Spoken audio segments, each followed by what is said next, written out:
सोचिए, जिस सुबह आप सरकारी कर्मचारी बनकर ऑफिस पहुंचे हो, उसी दिन शाम को आपको अपने ही ऑफिस के बाहर खड़ा कर दिया जाए और हाथ में ऑफिस की फाइल की जगह अपने भविष्य को बचाने की गुहार हो।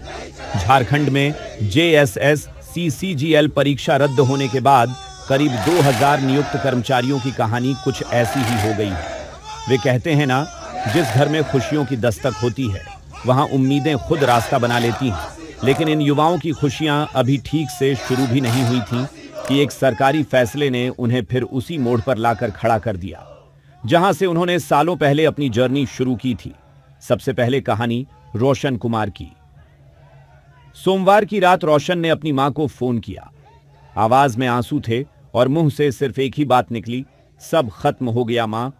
यह सिर्फ एक शब्द नहीं था, इसमें सालों की मेहनत, परिवार की उम्मीद और एक सरकारी नौकरी पाने का पूरा सपना छिपा था। गिरिडीह के रहने वाले रोशन ने 2019 से सरकारी नौकरी की तैयारी शुरू की थी। परिवार की आर्थिक हालत ऐसी नहीं थी कि महंगी कोचिंग कराई जा सके। पिता छोटी सी पान की दुकान चलाते हैं और मां पैरा टीचर हैं। कई साल की मेहनत के बाद आखिरकार जेएसएससीसीजीएल में सिलेक्शन हुआ। जनवरी में उन्हें असिस्टेंट सेक्शन ऑफिसर के तौर पर नेपाल हाउस में पोस्टिंग मिली। यानी जिस नौकरी के लिए उन्होंने सालों इंतजार किया था, वो आखिरकार मिल चुकी थी। लेकिन कुछ ही महीनों बाद वही नौकरी फिर सवालों के घेरे में आ गई। अब जरा चंदा कुमारी की कहानी सुनिए। हजारीबाग की रहने वाली चंदा कैबिनेट सेक्रेटरीट और विजिलेंस डिपार्टमेंट में जूनियर सेक्रेटरीट असिस्टेंट थीं।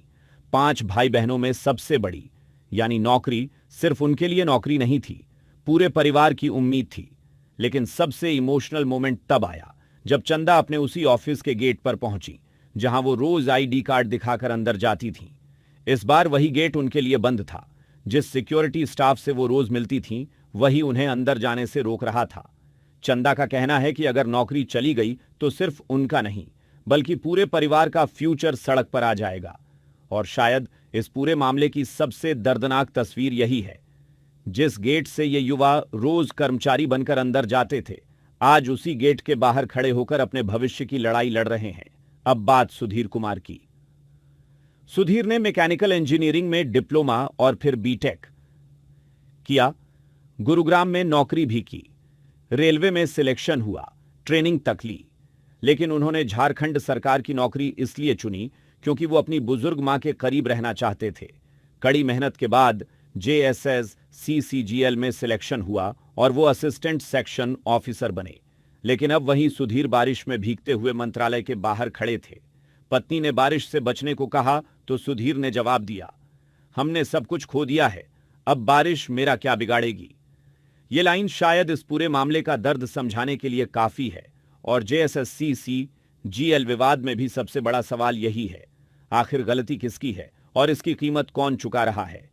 जेएसएससीसीजीएल की भर्ती प्रक्रिया कोई छोटी कहानी नहीं है। इसकी शुरुआत करीब 2015 से 16 के आसपास हुई। इसके बाद एग्जाम कई विवादों, डिलेज और लीगल बैटल्स में फंसता चला गया। 2024 में मामला झारखंड हाई कोर्ट तक पहुंचा। परीक्षा में कथित पेपर लीक और गड़बड़ी को लेकर जांच और नियुक्तियों पर रोक की मांग की गई।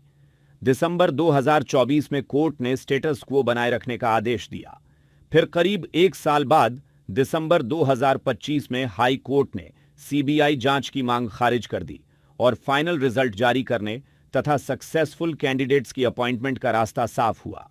इसके बाद कैंडिडेट्स को अपॉइंटमेंट लेटर्स मिले, यानी जिन युवाओं को लगा था कि अब उनकी लीगल और करियर जर्नी खत्म हो चुकी है, अब वो अपनी जिंदगी की नई शुरुआत कर चुके थे।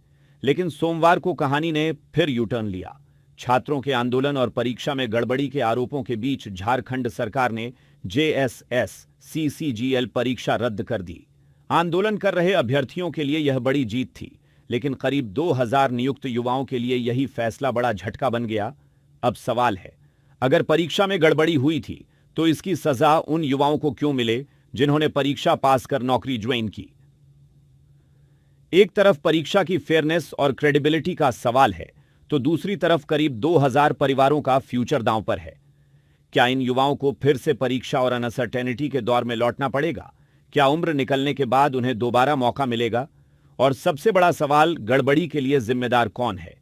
क्योंकि अगर गलती किसी और की है तो सजा इन युवाओं को क्यों? जेएसएस सीसीजीएल की कहानी अभी खत्म नहीं हुई है। अब असली सवाल इन 2000 नियुक्त कर्मचारियों के भविष्य का है। आप इस पूरे मामले को लेकर क्या सोचते हैं? अपनी राय हमें कमेंट सेक्शन में जरूर बताएं। साथ ही और भी अपडेट्स के लिए जुड़े रहे।